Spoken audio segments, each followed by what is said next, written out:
Daqui a pouquinho, no final, vamos orar pela tua casa, pela tua vida e pela tua família. Não esqueci não, mas aqui a gente ora no finalzinho, depois que a gente medita um pouquinho na palavra aqui com os irmãos. Queria convidar você para ver a sua Bíblia em Lucas, capítulo 15. Abre a sua Bíblia. Evangelho de Lucas, capítulo 15. Eu quero ler com você aqui alguns versículos, né? Vamos tomar como base hoje o verso 17. Amém? Lucas 15, 17. Abre aí quando eu vejo uma linha aqui.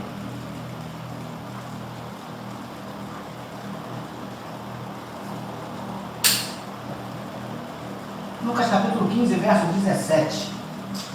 Louvado seja o nome do Senhor. Graças a Deus. Lucas capítulo 15, verso 17. Amém? Além que eu sei que Deus tem uma palavra no teu coração.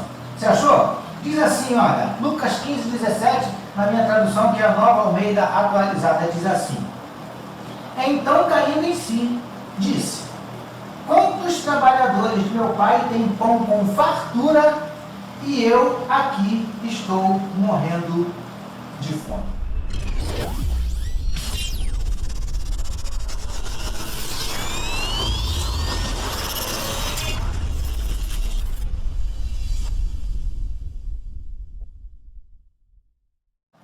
Quarta semana, vamos ver melhor, né? Que a gente está falando aí sobre esse tema recomeço. Esse é um tema que a gente tem utilizado, né? Começamos a nossa live de 2026, então foi um recomeço de ano, um recomeço aí de uma série de coisas. Então estamos usando esse tema aí porque a gente entende que tem tudo a ver, falar um pouquinho sobre recomeço, porque foi o que aconteceu aqui na vida desse jovem, né? Vou rapidinho recapitular para você entender. Eu sei que a grande maioria dos irmãos conhecem a passagem de Lucas capítulo 15, que é conhecida como a parábola do filho pródigo. Aliás, esse trecho, né, de Lucas, né? Temos ali várias parábolas, a parábola da dracma perdida, a parábola da ovelha perdida, a parábola do filho pródigo, enfim. Queridos, aqui a gente, nessa parábola especificamente aqui, Jesus fala que um homem tinha 2 filhos, e esse homem tinha uma certa condição financeira, porque ele tinha algo, uma herança legalzinha para deixar para os filhos, tanto é que um dos filhos, o mais novo, chegou para o pai e falou: pai, olha só, eu quero a minha parte da herança. O pai deve ter estado e falou: meu filho, mas por que você quer a tua parte da herança? Eu não morri, eu estou vivo ainda, né? Estou parafraseando para você entender, mas o menino ali não quis saber de argumentos, não quis saber de conceitos, ele queria a parte dele da herança. E a Bíblia nos diz que o pai atendeu ao pedido daquele jovem e deu a ele a parte que lhe cabia da herança. E ele pegou aquela parte e partiu para um lugar distante, né? E a Bíblia diz que ali, né, naquele lugar que ele estava, ou seja, ele viveu dissolutamente, ele viveu de qualquer maneira, e aí, obviamente, né, com dinheiro, estava cheio de amigos, mulheres e outras coisas mais, né, ao seu redor. Só que o que acontece? O dinheiro, ainda que seja uma quantidade considerável, você vai gastando, uma hora ele acaba, né? Se você não investe, se você não, enfim, não busca alguma forma de retorno, esse dinheiro vai acabar. Foi o que aconteceu com esse jovem, o dinheiro acabou. E aí, queridos, automaticamente sumiram as mulheres, sumiram os amigos, sumiu todo mundo. E ele, de repente, se viu sozinho, longe da casa do pai, e o que é pior, duro, sem dinheiro nenhum. E aí, queridos, obviamente começou a passar necessidade. A gente falou isso aqui na semana passada, né? Começou a passar o que? Necessidade. E aí, queridos, já sem dinheiro, precisando, né, dinheiro para se alimentar, pelo menos se alimentar, ele começou a ver o que ele podia fazer para arrumar dinheiro e tal, alguma atividade. E aí ele viu um homem que tinha uma criação de porcos e ele foi pedir a esse homem, né? Perguntou a esse homem se aquele homem tinha algum trabalho para ele, tá? E aquele homem foi, a Bíblia diz que aquele homem mandou ele cuidar dos seus porcos, né? E para o judeu, queridos, cuidar de porcos é muita obrigação, porque o judeu nem carne de porco come.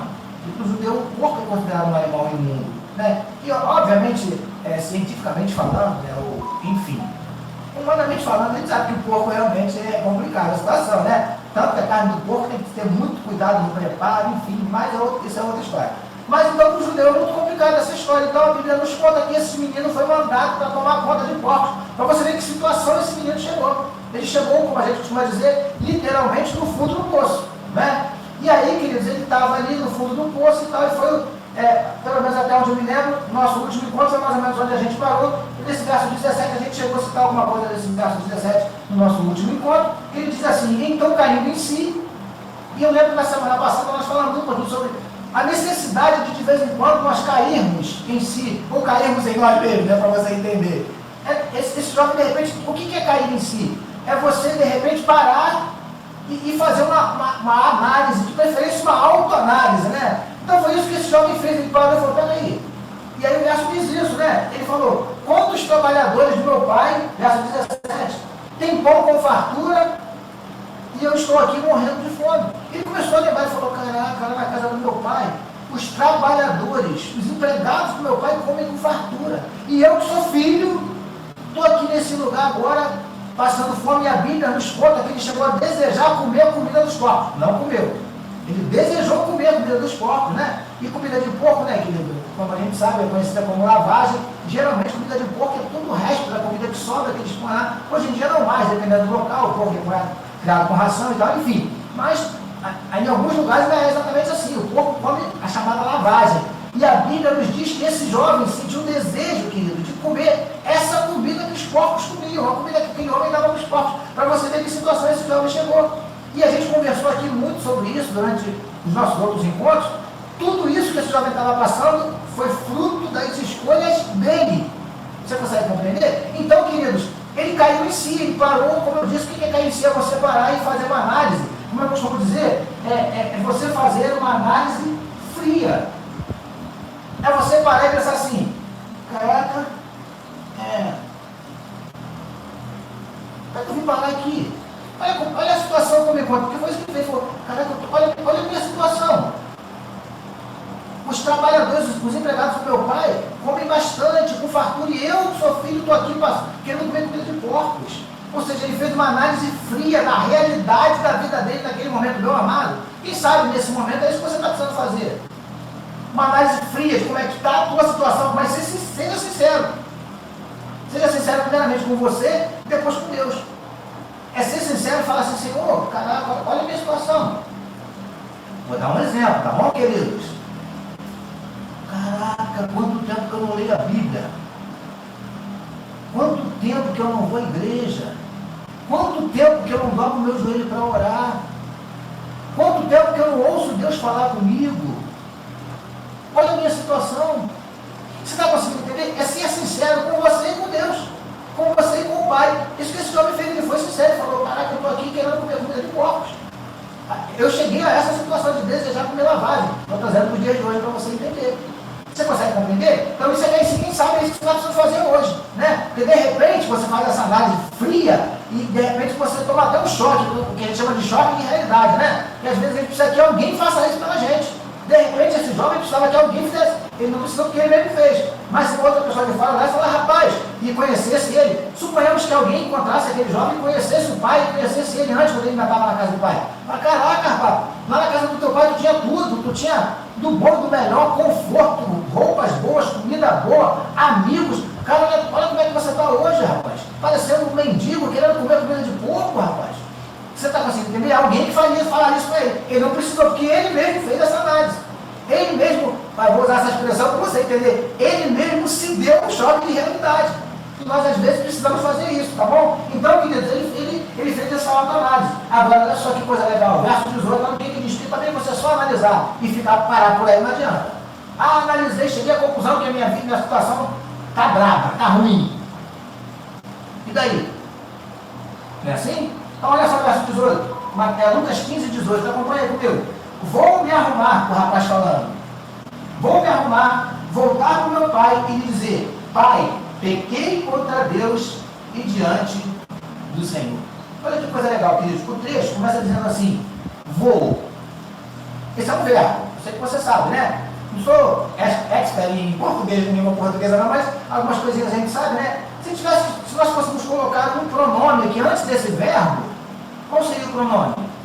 Verbo vou. Pronome eu. É assim? Você não fala assim, tu vou, nós vou, ele vou. Né? Você fala o quê? Eu vou. Então o que eu aprendo aqui? Que eu é que tenho que decidir que eu vou fazer alguma coisa para mudar a minha situação. Começa com você. Pastor, não começa com Deus? Não, começa com você. É você que toma a atitude. Muitas vezes, pastor, a gente às vezes não tem condições de fazer. Sim, aí Deus entra. Quando Deus percebe que nós temos algo para fazer que nós não temos condições de fazer, como que Jesus fez na cruz do Calvário. A gente não tinha como pagar com os nossos pecados. Jesus foi lá e pagou. Deus sabia disso. E tem coisas muitas vezes na nossa vida que nós não conseguimos fazer sozinhos. Mas mesmo assim você tem que ter a iniciativa, ou no mínimo demonstrar para Deus né? Quando eu falo disso, eu lembro de Isaías. Você lembra do profeta Isaías? A Bíblia diz, Isaías capítulo 6, Isaías fala assim, Senhor, ai de mim que sou um homem de lábios impuros, habito no meio de um povo de impuros lábios e tal, para você lembrar. E aí a Bíblia nos conta que um anjo veio do altar, uma visão que Isaías teve, tocou nos lábios dele, purificou os lábios dele. Por quê? Porque Isaías, ele não tinha condições de purificar os próprios lábios. Isso aí era Deus que tinha que fazer, tanto que Deus fez através do anjo que tocou no lábio dele. Mas por que Deus fez isso? Dentre outros motivos, o que eu aprendo? Porque Isaías manifestou ali que ele estava insatisfeito. Ele não queria continuar mais naquela situação. Só que ele, por si só, não tinha condições de mudar. Então Isaías não tinha condições de mudar aquela situação. Mas esse jovem aqui, ele tinha, pelo menos, dar início a essa mudança. Então ele entendeu que ele é que precisava tomar a iniciativa. Meu amados, pastor, o que eu estou querendo dizer? Eu estou querendo dizer o seguinte: não fique esperando Deus fazer algo que você tem que fazer. Não fique esperando que vai acontecer algo sobrenatural, um clarão no céu, uma voz alta, grossa. Isso não vai acontecer. Deus pode até falar no teu coração, mas Ele não vai te obrigar. Foi Deus que obrigou aquele jovem a sair da casa dele? Pegar a parte da herança e ir embora? Não foi. Foi a escolha que ele fez, uma decisão dele. Agora, a decisão de voltar também precisava ser dele. E é isso que ele fez aqui. Ele chegou à conclusão, fez uma autoanálise, caiu em si, e aí chegou à conclusão que a coisa estava ruim do lado dele. E aí no verso 18 diz isso: vou me arrumar, olha só, eu vou fazer alguma coisa. Vou me arrumar, verso 18, acompanha comigo aí. Voltar para o meu pai e lhe dizer: Pai, pequei contra Deus e diante do Senhor.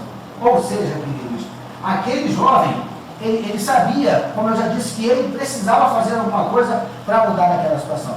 Quem sabe essa é a sua situação, essa é a sua condição nesse momento. Você já chegou à conclusão que a sua situação não está legal. E você já chegou à conclusão que você precisa fazer alguma coisa para mudar essa situação. Mas de repente você vai falar assim: pastor, mas eu não sei o que fazer, o que eu faço? Ora, pega Deus de direção. Porque você vai ver que esse jovem aqui, ele sabia o que ele tinha, como ele ia fazer, o que ele tinha que fazer e como é que ele ia fazer. Você está conseguindo compreender? Ele sabia o que tinha que fazer e como é que ele ia fazer. Ele sabia que ele tinha que voltar para a casa do pai. E ele sabia o que ele tinha que dizer. Chegar diante do pai e falar: pai, eu pequei, pai. Eu pequei. Você consegue entender? Então, queridos, caiu em si, chegou à conclusão que a coisa está ruim, chegou à conclusão que precisa fazer alguma coisa para mudar, então começa agora. Pastor, pode ser amanhã. A gente tem essa tendência de protelar, né? Alguns usam a expressão procrastinar, eu acho que é essa expressão, né? Você está sempre protelando, deixando para amanhã, popularmente falando, né? Nós temos essa tendência. Então, pastor, qual é o conselho? Faço quando? Agora. Faz agora. Mas, Senhor, eu ouvi uma palavra, essa palavra está entrando no meu coração, eu quero começar a mudar, não é daqui a pouco, não é quando acabar a live, eu quero começar a mudar agora. Eu estou tomando atitude agora. Aquele jovem tomou atitude no momento. Eu vou voltar. E ele decretou, querido, na vida dele: eu vou voltar. Decrete também na tua vida que em nome de Jesus você vai mudar essa situação. Decreta na tua vida que essa situação vai acabar, esse negócio, esse deserto vai passar, você vai vencer. Decrete isso aí em nome de Jesus. Amém? Esse jovem falou: eu vou voltar. Ele estava decidido. Vou voltar. E vai fazer o quê? Vou voltar para o meu pai e lhe dizer, aleluia. Ou seja, ele sabia o que ele tinha que fazer. Ele traçou um plano, querido. Traça um plano. Vou dar outro exemplo, tá? De repente você, no tempo que você não lê a Bíblia, traça um plano. Começa a pensar um horário aí, por exemplo, lá em casa, eu particularmente, né? Eu tenho 2 horários assim que eu consigo um pouquinho mais de tempo, que é ou quando os meninos já foram dormir ou antes deles acordarem. Não só os meninos, mas como minha esposa também, né? Mas graças a Deus hoje eu tenho um escritório lá em casa, então que de vez em quando, até mesmo no meio do dia, no horário assim, quando está todo mundo em casa, eu consigo me trancar um pouquinho, preparar uma meditação e tal, meditar um pouquinho na palavra, enfim. Mas nesses horários que eu falei, por que melhor? Porque eles estão dormindo e tal, eu e Deus, digamos assim. Estou dizendo que eles me atrapalham, não, tá, querido? Mas tem hora que é você e Deus. Você precisa ter esses momentos a sós com Deus, então traça um plano. Então, vou esperar fulano dormir, então vou acordar um pouquinho mais cedo antes que as pessoas acordem. Ou então outro horário, das donas de casa aí, de repente é no meio do dia, quando os filhos estão na escola, o marido está trabalhando. Enfim, eu não sei, você que sabe. Você que sabe como é que você pode traçar esse plano para que essa situação comece a mudar. Mas alguma coisa tem que ser feita. Está dando para você compreender? Eu tenho certeza que Deus está falando com alguém nessa hora. Alguma coisa precisa ser feita. Aqueles jovens entenderam isso. E ele traçou um plano. Como é que ele ia fazer? Bom, eu vou me arrumar, né? de repente perguntar ao homem lá para quem ele estava trabalhando, se o homem deixava ele tomar um banho, se não tinha uma roupa, porque provavelmente aquele jovem, né, devia estar com a mesma roupa, de repente fedendo, trabalhando com porcos, não estava cheiroso, né? E ele não ia chegar na casa do pai fedendo, enfim. Ainda que chegasse, né? Mas ele traçou um plano, vou me arrumar e tal, passar um perfume, botar uma roupa, pai, vou voltar, vou falar. E quando eu chegar lá, ou seja, ele planejou até o que ele ia falar, até o discurso dele, quando ele chegasse diante do pai. Faça isso, faça plano. Pastor, mas vai dar certo? Não sei, você também não tem como saber, mas faça planos e tente executá-los. Se vai dar certo ou se não vai, é outra história. Porque eu entendo, queridos, que a frustração de ter falhado, ela é muito menor do que a frustração de não ter tentado. Você consegue entender? Então tenta. Faz o plano aí e cai pra dentro, como a galera costuma dizer. Foi isso que esse homem fez. Amém? E para a gente fechar aqui, queridos, para o nosso horário, verso 19. Não, ainda no 18. De repente o 19 a gente fala semana que vem. Porque diz assim: vou me arrumar, voltar para o meu pai e dizer: pai, pequei contra Deus e diante do Senhor. Aleluia. Sabe o que eu aprendo aqui, queridos? É que esse jovem, ele já estava planejando chegar diante do pai e falar a verdade. Ser sincero. Aqui, queridos, esse jovem, eu vejo nele aqui sinceridade e vejo aqui nele uma capacidade de assumir a responsabilidade pela situação que ele está vivendo. Porque por que ele diz para o pai: pai, pequei? Em outras palavras, ele está dizendo o seguinte: pai, olha só, eu estou nessa situação, não foi por causa do Senhor, não. É porque o Senhor não me tratava bem quando eu estava em casa, não me dava atenção, porque muitas vezes a gente quer usar desculpas, né? Ou lançar a responsabilidade sobre o outro, mas a responsabilidade, na grande maioria das vezes, é nossa, né? Esse jovem não fez isso. Ele estava planejando chegar para o pai e falar: pai, olha só, vou trazer uma linguagem bem popular, tá? Pai, fui eu que dei mole mesmo, fui eu que pisei na bola, pai. O senhor não fez nada de errado, não, eu que fiz. Pai, eu cheguei a ponto de desejar comer comida de porcos, porque eu decidi pegar minha parte da herança e ir embora da minha casa. Fui eu, pai. Eu pequei. Eu reconheço que eu pequei diante do Senhor. Eu reconheço que eu pequei diante de Deus. Ou seja, o que ele fala aqui? Ele falou: pai, eu pequei contra Deus e contra o Senhor. Pediu perdão, ou seja, ele estava se arrependendo diante de Deus e também diante da pessoa que foi aquela que foi ofendida. Porque muitas vezes acontece isso, né, queridos? A gente peca contra uma pessoa e aí depois a gente quer pedir perdão para Deus, mas não vai a pessoa pedir, não. Está errado, você tem que ir à pessoa. Em alguns casos, a Bíblia diz que você tem que ir até antes da pessoa, depois você vai falar com Deus. Que isso, pastor? É assim que funciona. Vai lá ler a Bíblia, que a Bíblia diz: trouxe a oferta no altar, lembrou que tem alguma coisa errada lá atrás? Deixa a oferta aí, filho. Vai lá se consertar com o seu irmão, depois você vê que a gente conversa. Você consegue compreender? Mateus fala isso. Então, queridos, esse jovem aqui, ele foi sincero: meu amado, em nome de Jesus. A gente precisa às vezes rasgar, sabe, as nossas vestes, como o Davi fez no Salmo 51. A gente precisa às vezes tirar as nossas máscaras. E muitas vezes, já falei isso aqui algumas vezes, a gente quer chegar diante de Deus de máscara, como se Deus não soubesse tudo. Aquele jovem podia chegar para o pai e dar uma de coitadinho: ai, pai, eu sou como é que eu estou agora? Ai, não deu nada certo para mim. Não tinha como dar certo, filho. Faz as coisas erradas e quer que dê certo, não funciona. Você consegue entender? Então é isso que esse jovem fez, ele foi sincero. Não ficou jogando a responsabilidade: ah, pai, eu fui embora porque o senhor tratava o meu irmão melhor do que a mim. Nada disso. Ah, pai, eu fui embora porque o senhor não me dava o dinheiro para eu sair para curtir com meus amigos. Conversa fiada. Ele foi embora porque ele quis ir. Você consegue entender? Então, queridos, é hora de nós assumirmos que estamos na situação que estamos, não é por causa de ninguém, não, por minha causa mesmo. Porque nós temos essa tendência, eu já falei isso aqui para vocês: ah, o casamento está com problema, vou falar de mim, né? Meu casamento está com problema, eu logo quero jogar a responsabilidade para quem? Para Elizabeth, que é minha esposa. Ou então, se eu não estou sendo bem sucedido como pai, a culpa é de quem? Vitor e Daniel, meus filhos. Você consegue entender? Estou com problema na minha igreja, o problema do meu pastor, Carlos Eufrásio, o problema é do Ministério de Louvor na minha igreja, que já não canta mais tão bem, o problema é o departamento de oração, o Ministério de Oração, que não ora por mim. Ou seja, o problema é sempre do outro, nunca é meu. Você consegue entender? Se já me fez isso, eu vou chegar direito para o pai e falar: pai, fui eu mesmo, fui eu que fiz um montão de besteira, vamos usar uma outra expressão aqui, escandalizar os irmãos. Você consegue entender, queridos? Então a gente precisa fazer isso, parar com esse negócio de ficar jogando a responsabilidade para o outro. Faz igual esse jovem aqui, assume, caiu em si, chegou à conclusão que a situação está ruim. Porque, queridos, olha, não estou dizendo que a minha situação é excelente, não, eu sei que eu preciso melhorar muito, mas eu me conheço, eu sei que vai estar minha vida diante de Deus. Agora, tem gente no nosso meio que a coisa está feia. a coisa está ruim. Tem gente no nosso meio que não lê uma Bíblia há muito tempo. Tem gente no nosso meio que nem para, não dobra o joelho há muito tempo. Não vou nem falar do jejum, né? Que o jejum até eu tenho um pouquinho de dificuldade com esse negócio, mas isso é uma outra história. Mas você está conseguindo entender? A coisa está feia. Precisa chegar diante de Deus e falar, rapaz, está ruim, eu tenho que mudar esse negócio, posso continuar assim, mas não. Posso continuar assim, não. Deus me trouxe aqui hoje para dizer para você, você não pode continuar assim. É para mudar. A palavra de hoje é de mudança, é cair em si. Chegou à conclusão que está ruim. Vou fazer alguma coisa para mudar. Foi isso que esse jovem fez. E não vou ficar jogando desculpa para um, para o outro. Não, fui eu mesmo. Senhor, estou assim porque eu sou preguiçoso, estou assim porque eu não leio mais da Bíblia, estou assim porque eu não estou orando mais. A culpa não é do meu pastor, não é da minha igreja, não é da minha família. A culpa é minha. O senhor fala, pai, eu pequei, eu. Não foi o senhor, não foi meus irmãos, não foram os empregados daqui de casa, fui eu. Ninguém me orientou a pegar minha herança, não. Eu que decidi que queria a herança ir embora. Você consegue entender? Faça isso, queridos. Eu preciso terminar, porque senão o pastor Eduardo fala até de noite. Aleluia, louvado seja o nome do Senhor. Mas que nesse momento Deus esteja sacudindo você, assim como está me sacudindo. Porque tem coisa na minha vida que eu também preciso mudar, queridos. Tem situações e circunstâncias na minha vida que não podem continuar do jeito que estão. Tem que mudar. Você consegue entender?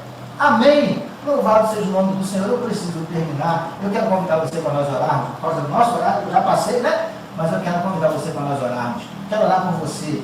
Quero orar pela sua casa, quero orar pela sua família. E eu declaro mudança nessa situação na tua vida, mudança na tua casa, mudança na tua família, mudança no teu casamento, mudança no teu ministério, em nome de Jesus. Tá bom, queridos? Vamos orar, meus amados. Se você puder dar uma paradinha aí para nós orarmos, reúne alguém aí, se estiver perto de você aí, no celular, na televisão, no tablet, sei lá, você está assistindo, né? Reúne aí a galera e vamos orar. Manda essa live para outras pessoas, manda o link para outras pessoas, para que Deus possa falar no coração de outras pessoas também, em nome de Jesus. Tá bom? E na semana que vem, a gente fala mais um pouquinho sobre este jovem. Muito provavelmente a gente faz aqui um fechamento, né?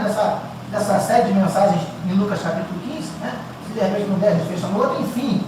Mas a gente vai falar mais um pouquinho sobre recomeço. Tá bom? Deus está nos chamando para recomeçarmos, em nome de Jesus. Amém? Vamos orar? Se você puder, dá uma paradinha aí, junta aí quem está por perto aí, para a gente orar.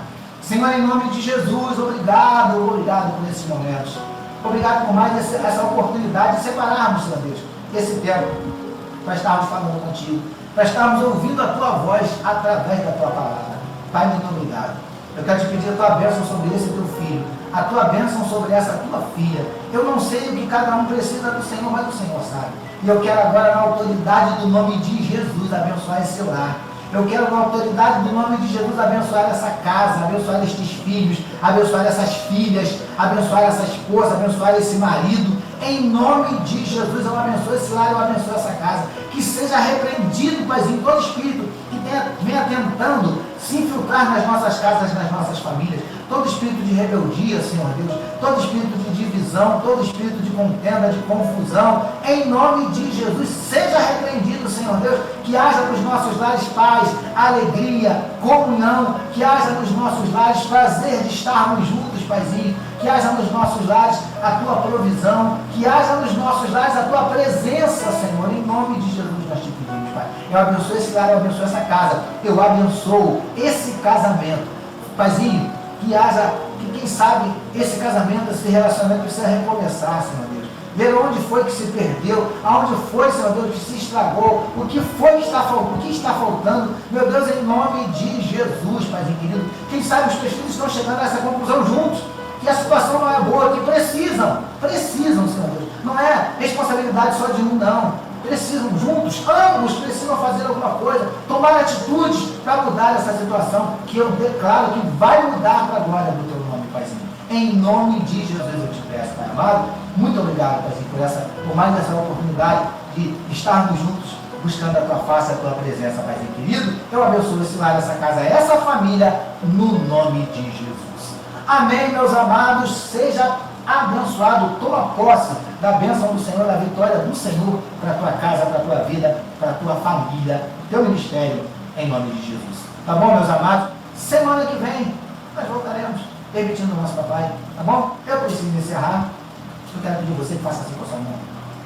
Isso, faz assim com a sua mão. Eu quero te abençoar a sua casa, a sua vida, a sua família, em nome de Jesus.